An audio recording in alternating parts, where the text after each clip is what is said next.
ನಮಸ್ತೆ. ಸರೋಜಾ, ಶ್ರೀ ಶಿವಶಕ್ತಿ ಯೋಗ ಕೇಂದ್ರ, Binny layout, Attiguppe, Bengaluru. ಗೊರಕೆಗೆ ಸಂಬಂಧಪಟ್ಟಿದ್ದ question ಕೇಳಿದ್ದೀರಾ.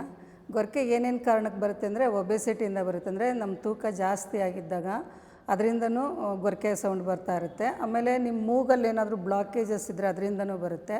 ನೀವು ಮಲಕ್ಕೊಂಡಾಗ ದಿಂಬೇನಾದರೂ ತುಂಬ ಎತ್ತರದ್ದು ಇಟ್ಕೊಂಡಿದ್ರೆ ಈ ಥರ ಹಿಂಗೆ ಇದಾಗುತ್ತಲ್ಲ, ಕುತ್ತಿಗೆ ಭಾಗ ಒಳಕ್ಕೆ ಹೋದಾಗ್ಲೂ ಉಸಿರಾಟಕ್ಕೆ ತೊಂದರೆ ಆಗುತ್ತೆ, ಇಲ್ಲಿ ಜಾಮ್ ಆದಂಗೆ ಆಗುತ್ತೆ, ಅದರಿಂದನೂ ಗೊರಕೆ ಸೌಂಡ್ ಬರುತ್ತೆ. ಆದಷ್ಟು ದಿಂಬನ್ನು ಸ್ವಲ್ಪ ಹೈಟ್ ಕಡಿಮೆ ಮಾಡ್ಕೊಳ್ಳಿ. ತುಂಬ ಗೊರಕೆ ಬರುತ್ತೆ, ಸೈಡಿಗೆ ಮಲಕ್ಕೊಂಡ್ರೂ ಅವಾಗಲೂ ಗೊರಕೆ ಬರೋದಿಲ್ಲ ಅಷ್ಟಾಗಿ. ಗೊರಕೆ ಬರೋದಕ್ಕೆ ನಾನಾ ಕಾರಣಗಳಿರುತ್ತೆ. ಇಲ್ಲಿ ನಾನು ಸಿಂಪಲ್ಲಾಗಿರೋದನ್ನ ಏನೇನಕ್ಕೆ ಬರುತ್ತೆ ಅಂತ ಇವಾಗ ಹೇಳಿದ್ದೀನಿ ಅಷ್ಟೇ. ತುಂಬ ಗೊರಕೆ ಸೌಂಡ್ ಬರ್ತಾಯಿದ್ರೆ, ಬಾಯಲ್ಲೇ ನೀವು ಉಸಿರಾಡ್ತಾ ಇದ್ದರೆ ಡಾಕ್ಟ್ರ್ ಹತ್ರ ತೋರಿಸ್ಬೇಕಾಗತ್ತೆ.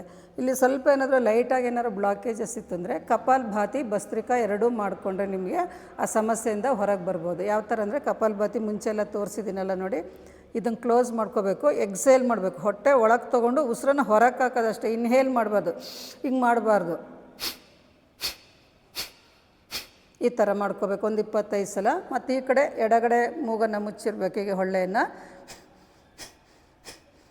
ಈ ಥರ ಒಂದು 25 ಸಲ 20 ಸಲ ಮಾಡ್ಕೊಳ್ಳಿ. ಅಂದರೆ ಹೊಟ್ಟೆ ಒಳಗೆ ಹೋಗಬೇಕು. ಯಾವಾಗ ಏನಾದರೂ ಬ್ಲಾಕ್ ಆಗಿದ್ದರೆ ಕ್ಲೀನ್ ಆಗುತ್ತೆ. ಆಮೇಲೆ ಭಸ್ತ್ರಿಕಾ ನೋಡಿ, ಇದರಲ್ಲೂ ಅಷ್ಟೇ ಉಸಿರು ತೊಗೋಬಾರ್ದು, ಉಸಿರನ್ನ ಹೊರಗೆ ಹಾಕಬೇಕು. ಮೂಗಿಂದ ಪೂರ್ತಿ ಉಸಿರು ಜೋರಾಗಿ ಹೊರಗೆ ಬಂದಾಗ ಏನಾಗುತ್ತೆ, ಇಲ್ಲೆಲ್ಲರೂ ಬ್ಲಾಕ್ ಆಗಿದ್ದರೆ ಅದರಿಂದನೂ ಕ್ಲಿಯರ್ ಆಗುತ್ತೆ. ಇದೆಲ್ಲ ಇಷ್ಟೆಲ್ಲ ಮಾಡ್ಕೊಳ್ಳಿ. ಸ್ವಲ್ಪ ವೆಯ್ಟ್ ಕಡಿಮೆ ಮಾಡಿ, ವಾಕಿಂಗ್ ಮಾಡಿ, ಯೋಗಾಸನ ಸ್ವಲ್ಪ ಮಾಡ್ಕೊಳ್ಳಿ, ಪ್ರಾಣಾಯಾಮಗಳು ಮತ್ತು ಸ್ಟ್ರೆಚಿಂಗ್ ಎಲ್ಲ, ಅವಾಗ ವೆಯ್ಟ್ ಕಡಿಮೆ ಆಗುತ್ತೆ. ಮತ್ತು ಇದು ಫಾರ್ವರ್ಡ್ ಬೆಂಡ್ ಮಾಡಿದಾಗ್ಲೂ ಅಷ್ಟೇ, ಮುಗಿದ ಕಡೆಗೆ ಬ್ಲಡ್ ರಶ್ ಆದಾಗ ಇಲ್ಲೆಲ್ಲಾದರೂ ಬ್ಲಾಕ್ ಆಗಿದ್ರೆ ಅದರಿಂದನೂ ಕಡಿಮೆ ಆಗುತ್ತೆ. ಸುಮಾರು ಟೆಕ್ನಿಕ್ಸ್ ಇದೆ ಇದನ್ನು ಗೊರಕೆ ಸೌಂಡ್ ಕಡಿಮೆ ಮಾಡ್ಕೊಳ್ಳೋದು ಹೇಗೆ ಅಂತೇಳಿ. ಇದ್ರದ್ದು ಎಲ್ಲ ವಿಡಿಯೋಸು, ಬೇರೆ ಬೇರೆ ವಿಡಿಯೋಸ್ಗಳೆಲ್ಲ ನೋಡ್ಕೊಂಡು ಮಾಡಿ. ಮನೇಲಿರೋರು, ದೂರ ದೂರ ಇರೋರು ಅವ್ರಿಗೆ ಅಂತಲೇ ಮಾಡಿರೋದು, ನಿಮ್ಗಳಿಗೋಸ್ಕರನೇ ಮಾಡಿದ್ದೀನಿ.